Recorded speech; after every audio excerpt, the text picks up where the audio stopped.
Now, Labour said that they were going to transform Britain. How right they were. They've turned this once free market economy and open liberal society into a 1984 socialist nightmare. They bashed arguably the most vulnerable group in our society, pensioners, 10 million of them, who will be shivering in their homes this winter. Well, frankly, they already are. How cold has it been this weekend? I think when Labour imagine what a pensioner is, they don't think of someone living hand to mouth, deciding whether or not to have a meal or to switch on the radiator. I don't think that's how they perceive pensioners. I think they think of Hyacinth Bouquet from Keeping Up Appearances in her posh end-of-terrace accommodation. They think of the Earl of Grantham from Downton Abbey, whose only concern is having enough bone marrow for his Labrador Isis. They think of millionaire Bake-Off star Mary Berry, whose only concern in the cold winter months is getting a soggy bottom. But that is not what pensioners are. Millions of pensioners have no real quality of life to speak of and live in effective poverty. It was a bizarre miscalculation by a party dominated by North London metropolitan groupthink. It's the same reason that the farmers have been treated so badly and thrown under the tractor by Labour. Why? Well, because when Labour think of the farming community, they think of 300 quid Barber jackets, 80 grand Range Rovers and sprawling country estates. Utter bollocks. Farmers live on valuable assets, which are of no value to them, as it's where they live and work. In spite of the often 24/7 toil in all weathers, many farmers make less money than a primary school teacher. The same out-of-touch attitude can be seen towards wealth creators. This incoming Labour government's cabinet has almost no business experience. They are lawyers, public sector stiffs and career politicians who wouldn't know a business model if it bit them in the bum. When Labour think of entrepreneurs, they think of James Dyson, Richard Branson and Lord Sugar, rather than the actual entrepreneurs, the bosses of small and medium-sized enterprises, struggling to meet the monthly payroll, settle invoices from suppliers, get paid themselves and navigate a complex nexus of government taxes and regulations, made more onerous thanks to Angela Rayner's job-wrecking workers' rights revolution.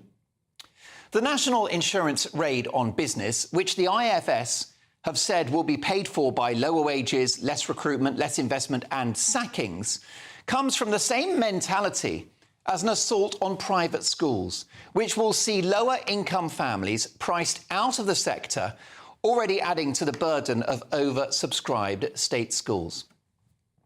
But whilst the party is supposed to be progressive and was founded to support the poorest and weakest in our society, a very noble cause if ever there was one, this vicious class war and this war on aspiration will affect Keir Starmer's beloved ordinary working people the most. And that doesn't sound very progressive to me.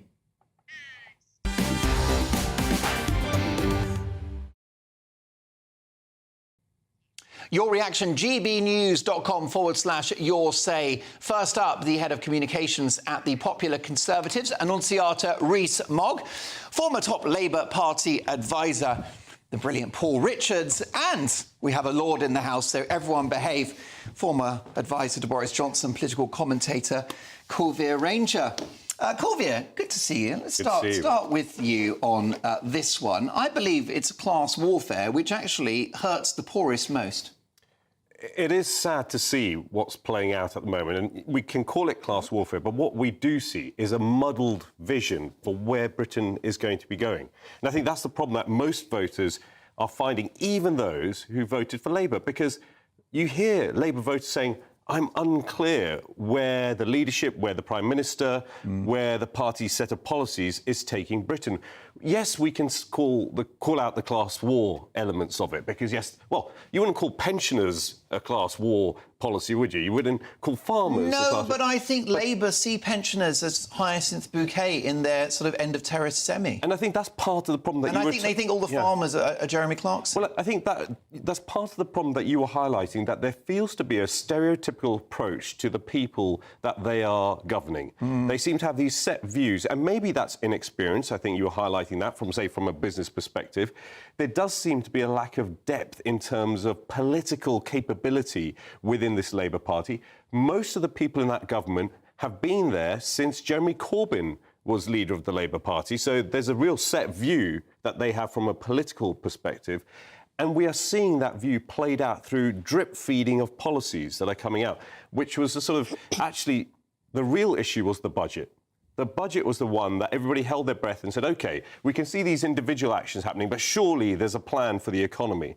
And what we saw was a tax raid on business. And that has basically not put a handbrake on the economy's growth because it wasn't accelerating away, but it's definitely stalled it. And I'm listening to small businesses, large businesses, international markets who are all telling me the one thing they suddenly became really concerned about this government is when they saw their approach to business in the budget. Annunziata, these policies are born out of prejudice and spite. I think there is a lot of spite, and I think that Labour do, if they don't see the elderly as Hyacinth Bouquet or the Dowager Duchess, they do see them as being, on the whole, which they are, Conservative voters, certainly to the right of Labour on average, and that therefore is an open goal without losing their own support. And I think they think the same of the farmers. I think they might also find that they're quite wrong in a lot of these assumptions. But they have actually been quite fair. They've been attacking everyone. They have been making everyone poorer. That if you look at the British Retail Consortium, from good old uber woke Boots, the chemist, through to Tesco, Asda, via Marks and Spencer's, over 80 major retailers have warned they'll have to have job losses. Now, those are not job losses of the top executives. That is going to affect the working people on the shop floors. They've also gone after students with tuition fees being increased. They've gone after first-time buyers by reducing the thresholds for stamp duty. This has just been a pernicious budget, whoever you are, and it will kill growth and increase inflation. Now, Paul, I'm a floating voter. I have voted Labour in the past several times. I hope to vote Labour again in the future. Labour governments have done good things in the past, but this last 4 months has been a disaster, hasn't it? No, it hasn't, and I've never heard such nonsense as the last 10 minutes. I mean, for a start off, Labour's put the pensions up by maintaining the triple lock, so actually most... A Tory policy. Fair enough, but if the end result is pensioners getting more money, then that's a good thing. And the last Labour government, let's not forget, had a massive war on pensioner poverty and did... And the minimum wage was a triumph? Under Gordon Brown. We've put the minimum wage up as well now, so lower paid workers, millions of them are getting a pay rise this winter, which will go into the economy. And to say, Culver, that we haven't got any kind of plan, the plan is to get economic growth after 14 years of sclerosis. Now, that's where you and I have to part company, Paul, because the OBR have revised growth down since the budget. But it's only 3.5 months into... budget for growth where growth goes down? There's been one budget, and we're 3.5 months into a 4 or 5 year Labour government. And I'd accept the same growth, but I wouldn't expect it to go down. And I would say what I always say, down. which is this is a government that has to be judged in 4 years' time as to what actually has happened in the real economy. We've had to rescue the National Health Service. That's what this last budget was all about. I'll come to you in a moment, Annunziata. Finish your point, Paul. Well, because everybody you've just talked about, whether it's pensioners or farmers or students, we all rely on the National Health Service, and that was on its knees, and so it needed that injection of cash that it's had to get through the winter crisis. So it is not a class war.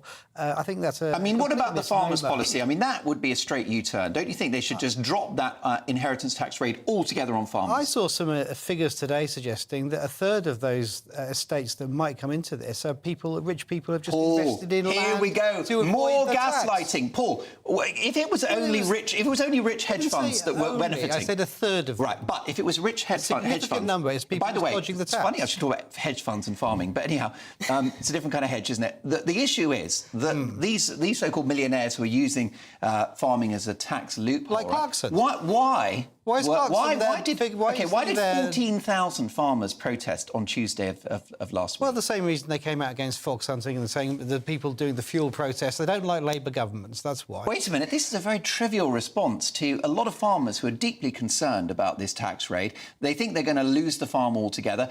Some apparently are considering taking their own lives. A farmer told The Independent this week that suicides may go up. That's from The Independent newspaper. They've already got the highest rate that of may any go up profession. further because of the stress about this. Where's the empathy? Well, the reporting guidelines on suicide are that you can't speculate on people's motives for doing that. The Samaritans are very clear on this, so let's nail that. OK. But second of all, if you look at the actual numbers, it's a very small number of farms. Most farms are not going to be even taken in by this policy. I think it's a big mistake. That's the Treasury prediction. Enunciata. That is not DEFRA's prediction. DEFRA says it'll be 2/3 of farms. They can't even agree their figures amongst themselves, and if you then talk to the NFU or the Country Landowners Association or anyone who actually understands agriculture and farming, the figures are most farmers by a long way. Wait a minute, you're just calling farmers tax dodgers? Not all of them. I'm talking about the ones who are the most protest. Paul, we're good friends. I think you're having a John McTernan moment here. OK, this is the guy that he told wanted Patrick to put them out of business. Yeah, he told Patrick Christie's that what Labour should do is do to the farmers what Thatcher did to the miners. Do you share that view? I would not share that view. I think you've just called farmers tax dodgers. Some of them are trying to avoid the tax that is going into our national health service. Why did 14,000 farmers enter London, give up a day of farming at personal cost in order to protest against Many this? of those people aren't even affected by the policy. It's because they want to protest the Labour government. They don't like the Labour government. Well, I think, OK, if they don't like the Labour government, the Labour government is giving them a reason not to like them by either implementing a policy that they don't like, but also not explaining how, they're not preparing the wicket. So they've annoyed the pensioners, they've annoyed the students, they've annoyed the farmers. Where's the vision? So, Paul, I'll be absolutely clear. The budget gave a sense of direction for 5 years that this government's going to be in play. And what it said was they're going to tax businesses more. Where is the growth coming from? If the ambition for this government is growth, it hasn't demonstrated, not just to me, but to the economic markets where it's going to come from. You don't get growth from a low tax, free market, because we tried that for 14 years and it didn't work. OK, well, listen, I tell you what, I think it's very clear that my pundits don't agree with each other, which is why we booked them for the show tonight. Their sparks will fly this evening.